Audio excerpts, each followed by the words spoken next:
नमस्कार दोस्तों, UK gardening channel पर आप सभी का स्वागत है। मेरा नाम है उत्कर्ष। आज के वीडियो में हम बात करने वाले हैं फाइकस इलास्टिका यानी कि रबर प्लांट के ऊपर। रबर प्लांट को अधिकतर आपने देखा होगा कि ये प्लांट के अंदर सिंगल ब्रांच ही रहती है अधिकतर समय पे। जब कभी भी आप इसे नर्सरी से खरीदते हैं तो इसके अंदर आपने एक बात नोटिस की होगी कि प्लांट की हाइट तो अच्छी रहती है मगर वो एकदम सिंगल ब्रांच रहती है, एकदम सिंगल एक ही टहनी सी बनी रहती है इसके अंदर। आज की वीडियो में हम सीखेंगे कि सिंगल ब्रांच वाले पौधे को किस तरीके से मल्टीपल ब्रांचेस वाला और बुशी कैसे बनाना है। दोस्तों, वीडियो में आगे जाने से पहले मैं आपको एक बात बताना चाहता हूँ। ये जो हमारा फाइकस इलास्टिका होता है, जो रबर प्लांट होता है, ये थोड़ा सेंसिटिव होता है। अगर इस प्लांट के साथ में ज़रा सी भी लापरवाही बरती जाए तो ये प्लांट मर जाता है। इसके लिए मैं आपको कुछ हाइलाइट्स बताना चाहता हूँ इस प्लांट के। देखिए, सबसे पहले तो आपको इस प्लांट की कटिंग जब करनी है, जब आप पूरी तरीके से श्योर हो जाओ कि आपका प्लांट कटिंग सहन कर सकता है। अगर ये प्लांट को आपने लगभग 2.5 से लेकर 4 महीना पहले गमले में लगाया है, तब भी आप इसकी कटिंग कर सकते हैं। चलिए अब हम इस प्लांट की कटिंग कैसे करना है वो समझते हैं, और जो बाकी के पॉइंट्स हैं वो मैं आपको आगे वीडियो में समझाते रहूँगा।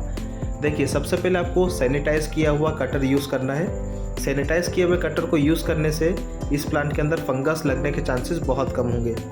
अब देखिए, सबसे पहले तो जो आपने अगर मेरी तरह प्लांट के अंदर सपोर्ट दे करके रखा है, फ़िलहाल तो मैंने एक रॉड का सपोर्ट दे के रखा था, तो पहले उसको हटा लेना है। फिर उसके बाद में जो पत्ते जहाँ से उग रहे हैं, बिल्कुल बॉटम में से आप देखें कि प्लांट में टोटल कितने पत्ते हैं। आप देख सकते हैं कि प्लांट के अंदर मैं लगभग बॉटम के 4 पत्ते जो रखने वाला हूँ और फिर इसकी कटिंग करने वाला हूँ। तो मैंने इसके अंदर से 4 पत्ते देख लिए हैं और इसकी कटिंग की हाइट भी सिलेक्ट कर ली है कि मैं इस पॉइंट के ऊपर से इसे कट करने वाला हूँ। अब इस प्लांट को एक साफ़ और सैनिटाइज किए हुए कटर से ही काटें। अगर इसके अंदर आप थोड़ी सी भी लापरवाही रखते हैं तो आपका प्लांट 110% मरेगा, क्योंकि अगर मौसम में नमी है और ये काम आपको बारिश के सीज़न में ही करना है, अगर थोड़ी सी भी नमी इसके अंदर जाती है या फिर फंगस पनपने लगता है तो आपका प्लांट मर जाएगा। इसके लिए आपको ये जो कट हमने लगाया है उसका एकदम क्लीन होना ज़रूरी है। मैं इस कट को क्लीन करने के लिए ब्लेड का यूज़ कर रहा हूँ। ब्लेड बहुत ही शार्प होती है, इसके लिए आप हमेशा ब्लेड को बहुत ही सावधानी से यूज़ करें। इस प्लांट के अंदर से जो वाइट कलर का सब्सटेंस निकल रहा है, ये इस प्लांट का लेटेक्स है और ये लेटेक्स पॉइजनस हो सकता है। इसके लिए जब कभी भी आप इस प्लांट के ऊपर काम करें तो हाथों को हमेशा धोएं। और इसी के साथ में आप देख सकते हैं कि मैंने इसके कट को साफ़ कर दिया है, प्रॉपरली कट को एकदम क्लीन कर लिया है। इसके अंदर से फंगस जाने का चांसेस नहीं रहेगा। अब ये जो प्रोसेस मैं करने वाला हूँ, इस कट के ऊपर मैं फंगीसाइड लगाने वाला हूँ। आपके पास में अगर सिंथेटिक फंगीसाइड नहीं है तो आप हल्दी के पाउडर को यूज़ कर सकते हैं। हल्दी का पाउडर भी एक ऑप्शन है। इसके अलावा जो दालचीनी होती है, सिनेमन स्टिक, उसके पाउडर का भी आप यूज़ कर सकते हैं। फ़िलहाल मैंने इस प्लांट के ऊपर बेविस्टीन फंगीसाइड को लगा दिया है। अब हम इसे कुछ समय तक के लिए ऐसे ही छोड़ देंगे, किसी छाया वाली जगह पर। डायरेक्ट सनलाइट में नहीं रखेंगे, ऐसी जगह पर रखेंगे जहाँ पे थोड़ा ब्राइट एरिया है। तो दोस्तों, लगभग 5 दिनों के बाद का अपडेट मैं आपको इस प्लांट का दिखा रहा हूँ। ये देखिए, ये है मेरे प्लांट का सबसे लोवेस्ट नोड पॉइंट। इसके अंदर आप देख सकते हैं कि कितनी बढ़िया तरीके से जो छोटे छोटे से रेड कलर के डॉट आपको दिख रहे हैं, ये इस प्लांट में नई ब्रांच की उगने की शुरुआत है। इसकी जितनी भी ऊपर से लेके नीचे तक के जितने भी नोड पॉइंट्स है, सबके ऊपर एक एक नए ब्रांच डेवलप हो रही है। ये सब हो रहा है एक प्रॉपर सही क्लाइमेट में और सही ट्रीटमेंट देने के कारण। इस स्टेज के ऊपर आप चाहें तो अपने प्लांट को NPK 19-19-19 भी दे सकते हैं। NPK को देने की प्रोसेस कुछ इस प्रकार रहेगी। सबसे पहले आपको अपने जो गमला है उसकी टॉप सॉइल को अच्छी तरीके से लूज़ कर लेना है। आप खुरपी यूज़ कर सकते हैं या फिर आप चाहें तो हाथ से भी अच्छी तरीके से लूज़ कर सकते हैं। इस प्लांट की मैंने 2 कटिंग भी लगाई है। कटिंग देखते हैं लगती है कि नहीं लगती है, मगर खैर सबसे पहले तो मैं इसे NPK दे दूँगा। अच्छी तरीके से टॉप सॉइल को लूज़ कर लें। फिर इसके अंदर आप लगभग 1 टीस्पून भर के NPK दे दें और इसकी जो मिट्टी है उसे अच्छी तरह से एक और बार वापस से गुड़ाई कर दें इसकी। इससे होगा क्या कि NPK मिट्टी के अंदर मिल जाएगा और जल्दी एक्टिव हो जाएगा।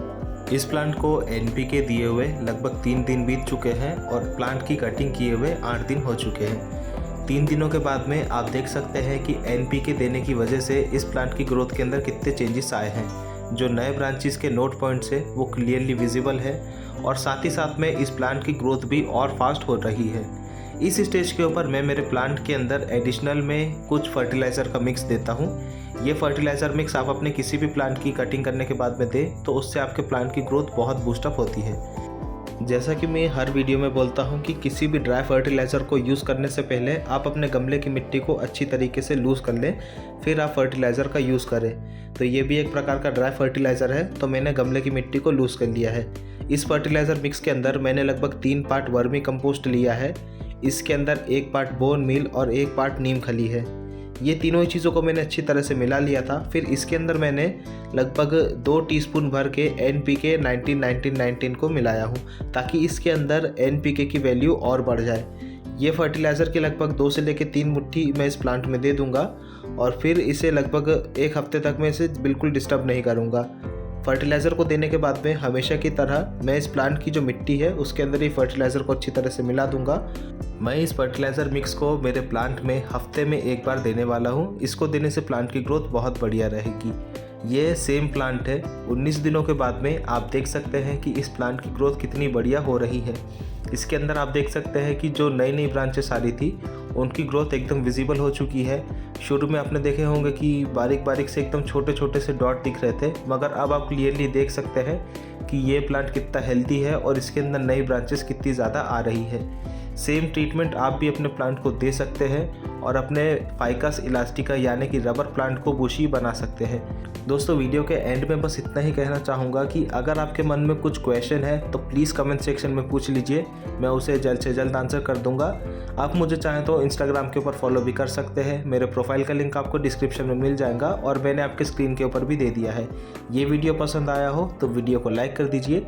वीडियो देखने के लिए धन्यवाद। अगर आप चैनल पर पहली बार आए हैं और आप भी एक गार्डनर हैं तो आप प्लीज़ हमारे चैनल को सब्सक्राइब करके बेल नोटिफिकेशन आइकन चालू कर लें, ताकि आने वाले गार्डनिंग से रिलेटेड वीडियोस आप तक जल्द से जल्द पहुंच सके। वीडियो देखने के लिए धन्यवाद। हैप्पी गार्डनिंग, आपका दिन शुभ हो।